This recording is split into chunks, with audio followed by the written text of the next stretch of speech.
Hello students, CBSE के class 10th की PYQ series में आज हम डिस्कस करेंगे सेक्शन बी को। इससे पहले हम लोगों ने सेक्शन ए के एमसीक्यूज़ और असर्शन रीजन से बेस्ड क्वेश्चन कर लिए थे। तो आज हम डिस्कस करेंगे सेक्शन बी का जो फर्स्ट क्वेश्चन है। क्वेश्चन बोलता है solve the linear equation and hence verify it. ठीक है, आपको इस लीनियर इक्वेशन को सॉल्व करना है और उसके बाद वेरीफाई भी करना है। ठीक है, तो देखिए होगा क्या, मोस्ट ऑफ द टाइम तो ये होता है कि कोई भी इक्वेशन का आपको सोल्यूशन मिलता है, ऐसा नहीं है। बट कभी ऐसा हो सकता है कि आपको कोई भी इक्वेशन है उसका जो सोल्यूशन है वो कंसिस्टेंट ही ना हो। तो सबसे पहले आप एक काम कीजिएगा, ठीक है, ताकि फिर ज़्यादा आपको टाइम वेस्ट भी ना हो क्वेश्चन करने में। पहले आप चेक कर लीजिए कि ये जो दो इक्वेशन आपको दे रखी हैं, ये इक्वेशन का सोल्यूशन एग्जिस्ट कर रहा है या नहीं कर रहा है, या फिर ये किस टाइप की लाइन है वो आपको ताकि पता चल जाए। तो इस हिसाब से अगर देखा जाए तो देखिए आपको पता है कि for intersecting line the condition is a1/a2 is not equal to b1/b2, right. यही तो कंडीशन होती है। तो इस हिसाब से अगर देखा जाए तो देखिए यहाँ पर भी क्या है, आपका a1 that is the coefficient of x year, first equation में 7 है और सेकेंड इक्वेशन में क्या है आपका 8 है, और जो आपका b1 है वो कितना है -2 है, और जो b2 है आपका वो कितना है 7 है। तो देखिए these two are not equal to each other. आपको पता है इट मीन्स कि ये जो दो इक्वेशंस आपको दी गई है वो कैसी इक्वेशंस हैं आपकी, कैसी लाइंस की इक्वेशन है, इंटरसेक्टिंग लाइंस की इक्वेशन है। और आपको पता है कि इंटरसेक्टिंग लाइंस का जो सोल्यूशन होता है वो क्या होता है, कंसिस्टेंट होता है। हालांकि आपको एग्ज़ाम में ये दिखाने की ज़रूरत नहीं है, बट आप अपने कैलकुलेशन को मतलब वो करने के लिए, मतलब कि सोल्यूशन एग्जिस्ट कर रहा है कि नहीं कर रहा है उसको चेकआउट करने के लिए आप इसे साइड से कर सकते हैं, मतलब रफ कॉपी में, वो चॉइस आपकी है। तो बस इसका मतलब ये सोल्यूशन एग्जिस्ट कर रहा है तो हम लोग सीधे क्वेश्चन कर लेंगे। तो देखिए होगा क्या, इक्वेशन है 7x - 2y is equal to क्या आपकी 5 है, और सेकेंड इक्वेशन है 8x + 7y is equal to क्या है आपकी 15 है। चॉइस आपकी है, आपको पता होगा कि हम दो तरीके से कर सकते हैं इसको। First method is called substitution method and the other one is called elimination method. Substitution में क्या होता है, आप किसी एक इक्वेशन से किसी एक की वैल्यू को जो है फाइंड आउट करते हैं in terms of other variable, और फिर उसको जो रेस्ट इक्वेशन थी वहाँ पुट करके हम क्या करते हैं, उसकी वैल्यू फाइंड आउट करते हैं। That is called substitution method. मैं अभी इस क्वेश्चन को एलिमिनेशन से कर रही हूँ, राइट।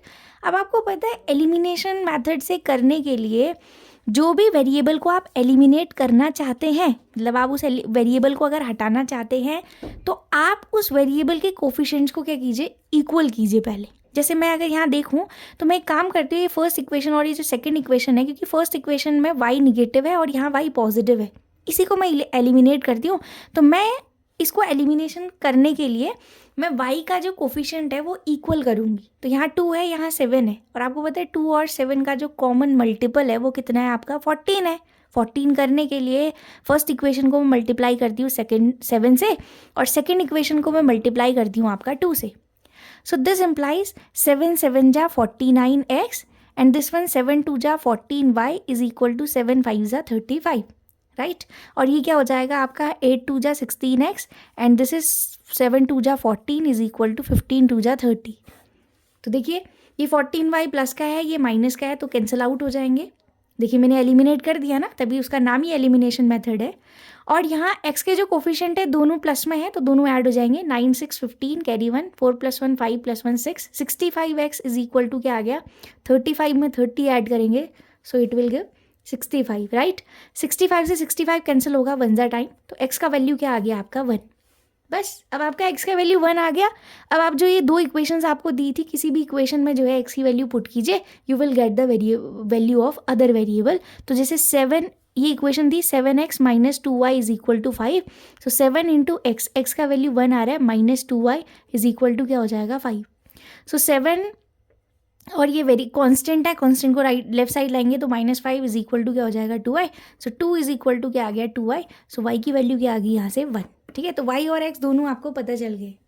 लास्ट में क्वेश्चन ने ये भी बोला था कि आप वेरीफाई भी कीजिए। सो वेरीफाई करने के लिए हम क्या करते हैं, किसी भी इक्वेशन में आप पुट कीजिए। तो जैसे पहली इक्वेशन ले लीजिए या सेकेंड इक्वेशन, तो वहाँ से वो वेरीफाई हो जाएगी। फर्स्ट इक्वेशन में रखती हूँ तो देखिए 7 इंटू x 1 आ रहा है, -2 into y is also 1 here, ठीक है, तो देखिए कितना आएगा, 7 वन जा 7 माइनस 2 वन जा 2, 7 में से 2 घटाएंगे तो कितना आएगा आपका 5, that is equal to RHS here. चाहे आप सेकेंड इक्वेशन में रख लीजिए, वो कितना है 8x 8 into 1 plus 7y 7 into 1, 8 one जा 8 प्लस क्या आ गया 7, so that will be 15 which is equal to RHS।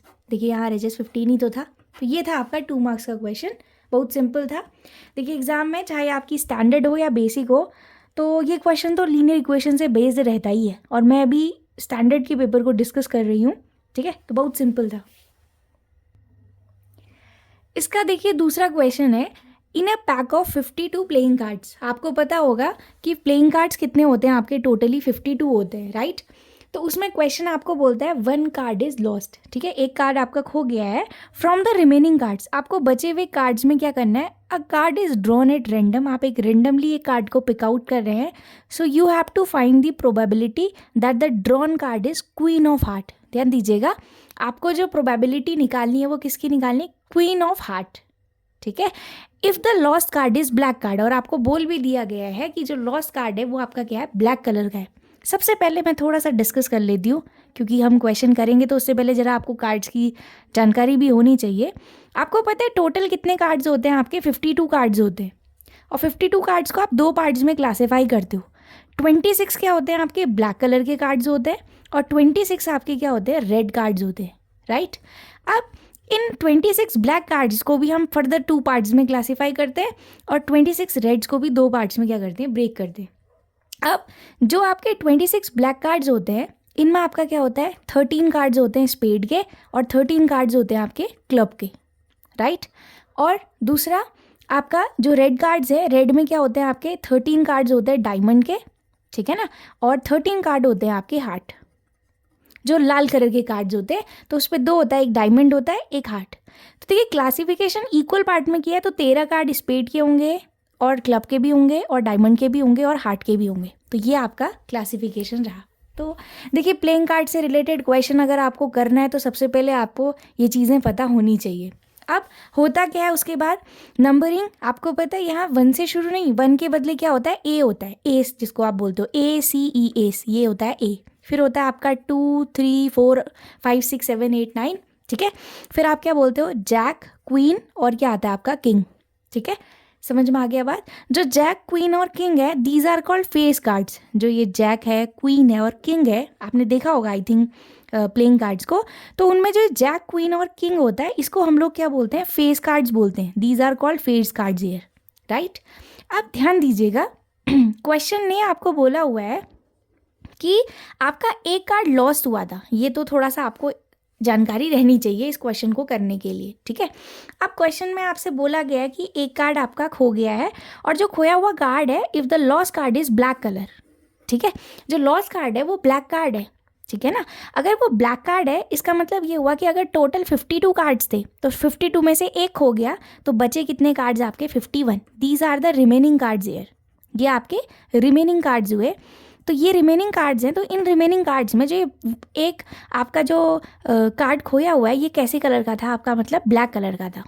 इसका मतलब ये हुआ कि जो पहले 26 ब्लैक कार्ड्स थे, अब आपके पास केवल कितने बचे हैं ब्लैक कार्ड, 25 बचे हैं, और जो रेड कार्ड्स हैं वो आपके स्टिल क्या हैं, 26 ही हैं। These are red colour card, ठीक है, वो 26 ही हैं। अब क्वेश्चन ने आपसे बोला था that you have to find the probability of queen of heart, queen of heart. तो अब आप ध्यान दीजिएगा, मैंने बोला था ना कि इंडिविजुअल कार्ड्स में 13 कार्ड्स थे, सो जिनको आप ये फेस कार्ड्स बोलते हो, जैक क्वीन और किंग, राइट। तो जैसे ये जैक है आपका, इसका नंबर होता है आपका 11, क्वीन हो गया आपका 12, और के हो गया जिसको आप क्या बोलते हो, किंग बोलते हो, ये 13th नंबर का हो गया। तो क्वीन, अब देखो इंडिविजुअल कार्ड्स में एक एक होंगे, जैसे एक जैक होगा, एक क्वीन होगी, एक किंग होगा, चाहे वो स्पेड का हो, चाहे क्लब का हो, चाहे डायमंड का हो, चाहे आपका हार्ट का हो, ठीक है। अब क्वीन ऑफ हार्ट, अब देखिए हार्ट वाले में क्योंकि 26 तो एज इट इज कार्ड्स है आपके, ये तो 26 ही थे। अब इसमें से क्वीन ऑफ हार्ट बोल दिया तो हार्ट आ गया। अब आपको पता है हार्ट में कितने कार्ड्स हैं आपके, 13 कार्ड्स हैं, और क्वीन कितनी है, एक ही तो क्वीन है ना, सिर्फ एक ही क्वीन है, ठीक है। तो अब आपको पता है टोटल कार्ड्स कितने हो गए, क्वीन के 1 हो गए, and this divided by total कितने कार्ड्स थे आपके, 51। So this is the probability of queen of heart, ये आपकी प्रोबेबिलिटी आ गई, that is the probability of queen of heart, ठीक है। तो क्वेश्चन आपसे कुछ भी पूछ सकता है, हो सकता है क्वेश्चन इसमें आपसे पूछ दे कि आपको निकालना है क्वीन ऑफ रेड कलर। अगर रेड कलर की क्वीन की प्रोबेबिलिटी निकालनी है तो देखिए रेड कलर की क्वीन बोलेगा तो रेड कलर की क्वीन में एक तो डायमंड की क्वीन होगी और एक हार्ट का क्वीन होगा आपका, तो 2 आपके क्या होंगे, क्वीन्स होंगी, तो 2 अपॉन क्या आ जाएगा 51। बट इस क्वेश्चन का आंसर अभी क्या है, आपको केवल क्वीन ऑफ हार्ट निकालना था, दैट इज़ 1/51। क्वेश्चन बहुत जल्दी हो जाएगा, मुझे समय इसीलिए लग रहा है क्योंकि मैं क्वेश्चन को पूरा एक्सप्लेन कर रही हूँ और ये जानकारी आपको होनी चाहिए, ठीक है, दिस इज़ मैंडेटरी। आपको ये पता होना चाहिए तब जाके आप क्वेश्चन को कर पाएंगे, राइट। और ये क्वेश्चन अगर मैं आपसे बात करूँ so exam point of view से ये इंपॉर्टेंट है ही, मतलब एक क्वेश्चन तो ज़रूर प्रोबेबिलिटी से इसका आ जाता है, मतलब जो आपके प्लेइंग कार्ड्स होते हैं, तो आपका प्लेइंग कार्ड्स का कॉन्सेप्ट जो है वो क्लियर होना चाहिए। आई थिंक आपको ये क्लियर हुआ होगा। सो नेक्स्ट क्वेश्चन है question 23। Question says evaluate 2√2 cos 45 into sine 30 plus 2√3 cos 30, ठीक है। इस क्वेश्चन में आपको ये वैल्यू को इवेलुएट करना है। सो देखिएगा आपको इसके लिए जो है ट्रिग्नोमेट्रिक जो भी आपके फंक्शंस हैं उनकी वैल्यूज़ आपको पता होनी चाहिए, ठीक है ना। तो सबसे पहले देखते हैं, आप एक काम कीजिए, अगर आपको याद नहीं हो रही है तो सिंपली आप एक याद कर लीजिए, साइन को याद कीजिए और बाकी आप रिलेशन देख सकते हैं। जैसे आपको पता होगा कि साइन की अगर मैं बात करूं तो साइन 0 होता है 0, साइन 30 इज़ 1/2, राइट। और आपका साइन जो 45 होता है वो होता है 1/√2 and sine 60 is √3/2 and sine 90 is 1, right. ये साइन की वैल्यूज़ है। और आपको पता भी होगा कि साइन की जो वैल्यूज़ होती हैं आपका विद इंक्रीजिंग एंगल के बढ़ने के साथ जो है साइन की वैल्यूज़ भी क्या करती है, इंक्रीज़ करती हैं। साइन अगर आपको पता है ना तो फिर अब आपको रिलेशन पता है, ठीक है। कॉस क्या होता है, जैसे साइन की है इंक्रीजिंग वैल्यू, मतलब एंगल के बढ़ने पर वैल्यूज़ भी बढ़ती हैं। कॉस इसका जस्ट ऑपोजिट होता है, मतलब जो यहाँ साइन 0 की वैल्यू थी वो आपकी किसकी वैल्यू होगी, कॉस 90 की वैल्यू होगी। और जो यहाँ 30 की वैल्यू है वो कॉस 60 की वैल्यू होगी। और साइन 45 और कॉस 45 दोनों इक्वल होते हैं। और जो आपकी यहाँ साइन 60 की वैल्यू है वो वहाँ किसकी वैल्यू होगी, आपकी कॉस 30 की वैल्यू होगी। एंड लास्ट में जो आपका साइन 90 का वैल्यू 1 है वो वहाँ किसकी वैल्यू होती है, आपकी कॉस 0 की वैल्यू होती है, राइट। फिर बाकी आप औरों को भी फाइंड आउट कर सकते हैं। जैसे टेन क्या होता है, आपको पता है टेन थीटा बराबर क्या होता है, आप क्या लिखते हैं उसको, साइन थीटा अपॉन क्या लिखते हैं, कॉस थीटा, राइट। और सिमिलरली आप क्या करते हैं, जो आपका अब 10 आपको पता चल गया, साइन का जो इन्वर्स होता है वो क्या होता है 1/cos थीटा, राइट। और जो कॉस थीटा होता है, कॉस थीटा का ऑपोजिट क्या होता है आपका 1/sec थीटा होता है। तो इससे एक भी अगर आपको याद है तो आप सारे वैल्यूज़ को फाइंड आउट कर सकते हैं, बट एक तो आपको पता होनी चाहिए, ठीक है। अब देखिए इस क्वेश्चन में क्या था, आपको इवेल्युएट करना था 2√2 cos 45। मैं क्वेश्चन लिख देती हूँ, 2√2 cos 45 into sine 30 and this is plus 2√3 cos 30, ठीक है। अब देखिएगा ये क्या आ गया, 2√2 cos 45, आपको पता है अब मैंने बताया था cos 45 और sin 45 की वैल्यूज़ बराबर होती हैं, तो कितना आता है 1/√2 आता है, इंटू sin 30 कितना होता है आपका 1/2 होता है, प्लस 2√3 इंटू cos 30। मैंने बोला था ना cos 30 क्या होता है आपका sin 60 का ऑपोजिट होता है, तो sin 60 की वैल्यू होती है √3/2, so this is the value of cos 30 here, right. अब आप देखिएगा, देखिए √2 से ये √2 कैंसिल हो जाएगा, ठीक है ना, 1 जा टाइम, और ये 2 से ये 2 कैंसिल हो जाएगा, so this is 1 into 1 that is 1, right. Plus अब देखिए 2 से ये 2 कैंसिल आउट होगा, और √3 को जब आप √3 से इंटू करेंगे तो इसका वैल्यू कितना होता है 3 होता है, तो 3 + 1 इज इक्वल टू क्या आ गया आपका 4 आ गया, सो 4 विल बी योर आंसर। अच्छा आपको बताती हूँ, हो सकता है आपको डाउट हो, कईयों को नहीं भी पता होगा, √3 इंटू √3 कैसे आता है आपका 3, क्यों आप इसको ऐसा लिखते हैं। आपको पता है रूट का मतलब क्या होता है, पावर हाफ होता है, ठीक है ना। और अगेन ये √3 है तो मैं इसको क्या लिख सकती हूँ, 3 की पावर क्या लिख सकती हूँ, हाफ लिखती हूँ। आपने पावर एंड एक्सपोनेंट पढ़ा है 8th क्लास में 7th क्लास में, तो देखिए बेस इक्वल है, देखिए आपको पता होगा a⁴m इंटू a⁴n होता है, बेस अगर इक्वल होते हैं so power will be added, तो a की पावर क्या हो जाएगा m + n। सेम वही यहाँ पर भी करेंगे, 3 की पावर हाफ है और यहाँ भी 3 की पावर हाफ है, तो बेस क्या है आपका 3 है and whole to the power half plus half, ये क्या हो जाएगा हाफ प्लस हाफ हो जाएगा। और हाफ प्लस हाफ कितना होता है 1 होता है, तो 3 की पावर क्या आ गया 1।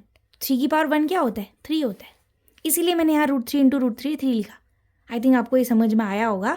सो 4 विल बी योर आंसर, ठीक है ना।